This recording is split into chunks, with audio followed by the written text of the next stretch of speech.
fast, sitting here praying that this night's gonna last. You got it all on tap, I'm loving your vibe, always have your back. We like all the same tracks, listen all night in the sheets all black. Salam sejahtera Malaysia, selamat datang ke channel Fels Lifestyle. Info padu, info hangat disediakan di dalam channel ini. Baru-baru kita digemparkan dengan keputusan hukuman denda penjara Najib Razak yang diturunkan kepada 6 tahun daripada 12 tahun dan denda RM 210 juta kepada RM 50 juta yang pasti menggemparkan seluruh rakyat Malaysia. Terkini terdapat satu pendedahan yang mengejutkan selepas Najib menerima keputusan tersebut daripada lembaga pengampunan. Artikel daripada Malaysia Kini, sistem keadilan kita sudah nazak, kata bekas pengarah Suruhanjaya Pencegahan Rasuah Malaysia. Artikel daripada Malaysia Kini bertarikh Februari 2, 2024. Bekas pengarah Bahagian Operasi Khas SPRM Bahri Muhammad Zain menyifatkan keputusan lembaga pengampunan terhadap bekas Perdana Menteri Najib Razak menunjukkan sistem keadilan di negara ini sudah nazak. Katanya keputusan lembaga pengampunan mengurangkan separuh hukuman terhadap Najib menunjukkan perbezaan layanan antara golongan kaya dan yang memiliki kuasa dengan rakyat kebanyakan.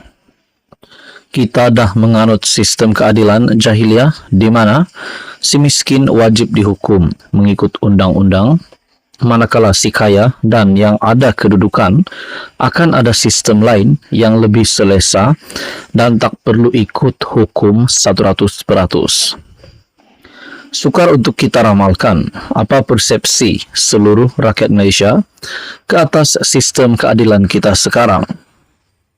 Ia dilihat berada dalam keadaan nazak bila ada kes yang sedang dibicara dan dalam status dipanggil membela diri pun telah di-NAA dibebas tanpa dilepaskan. Kini ditambah lagi dengan kes terbesar di abad ini yang juga belum selesai menjalani hukuman serta menunggu lagi 4 kes perbicaraan jenayah boleh diputuskan sedemikian rupa, katanya dalam satu kenyataan kepada Malaysia Kini. Terdahulu, Lembaga Pengampunan Wilayah Persekutuan bersetuju memberi pengurangan hukuman penjara ke atas Najib daripada 12 tahun kepada 6 tahun berkait kes penyelewengan RM 42 juta dana SRC International Sdn Bhd. Dengan pengurangan separuh hukuman tersebut, bekas Perdana Menteri itu dijangka dibebaskan pada 23 Ogos 2028. Untuk rekod, Bahri ialah individu yang memainkan peranan penting dalam siasatan terhadap kes SRC International membabitkan Najib. Pada 2015, siasatan SPRM terhadap kes SRC diganggu apabila polis menyerbu pejabat mereka dan menangkap beberapa pegawai dalam pasukan Bahri, manakala timbalan pendakwa raya SPRM pula ditahan reman.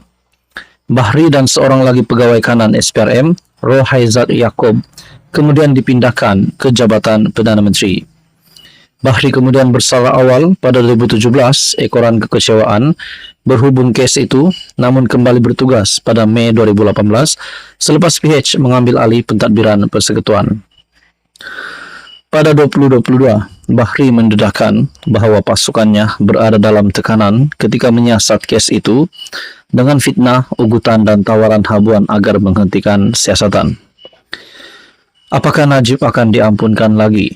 Kata Bahri, dia amat terkejut dengan keputusan lembaga pengampunan, memandangkan Najib sedang menghadapi 4 lagi pertuduhan jenayah di mahkamah. Pada 2022, Mahkamah Persekutuan mengekalkan sabitan bersalah terhadap Najib atas 7 pertuduhan pecah amanah, salah guna kuasa dan pengubahan wang haram membabitkan RM 42 juta dana bekas anak syarikat 1MDB SRC International Sdn Bhd. Selain kes SRC, Najib juga menghadapi pendakwaan di mahkamah membabitkan kes penyelewengan dana 2.3 bilion 1MDB dan kes salah guna kuasa untuk memindah laporan audit 1MDB.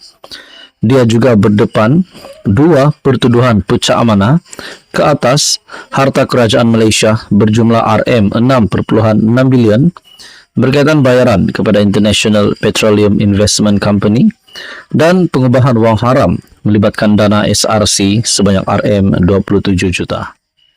Halo semua, salam sejahtera Malaysia. Selamat datang ke channel Fels Lifestyle. Info padu, info hangat disediakan di dalam channel ini.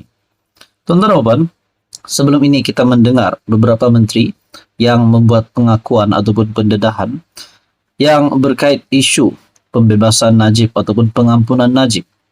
Akhirnya, Dr. Zaliha membuat kenyataan selepas gesaan muda untuk beliau dipecat ataupun letak jawatan.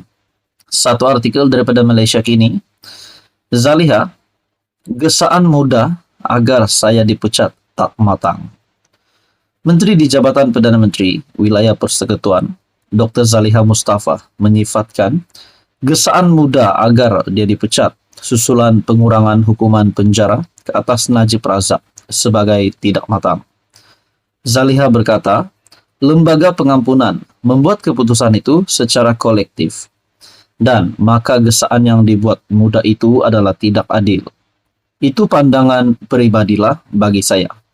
Kita pun kenalah tengok keputusan yang diambil itu adalah keputusan dari lembaga pengampunan kolektif. Kalau hendak tuju pada saya gesaan tidak matang. Katanya seperti dipetik Berita Harian.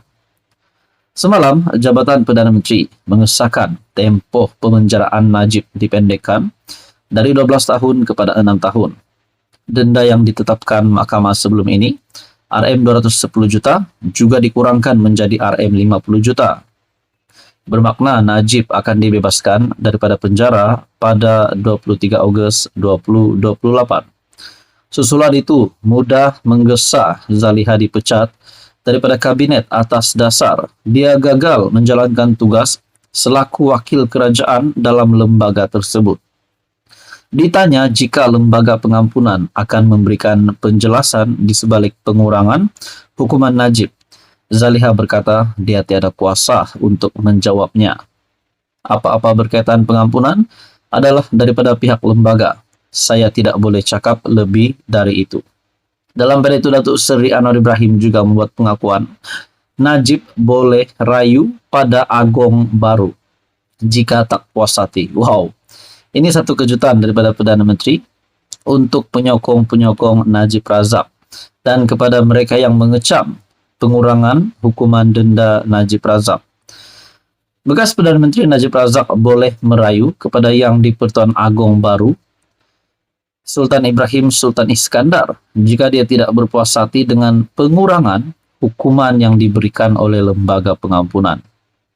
Perdana Menteri Anwar Ibrahim berkata, proses pengampunan adalah di luar hak prerogatif Perdana Menteri dan kerajaan. Saya menghormati keputusan Agong sebelum ini. Sekarang kita ada Agong yang baru. Apapun yang dirasakan seseorang itu, sudah tentu ia bersifat politik. Ada yang menyokong, ada yang tidak.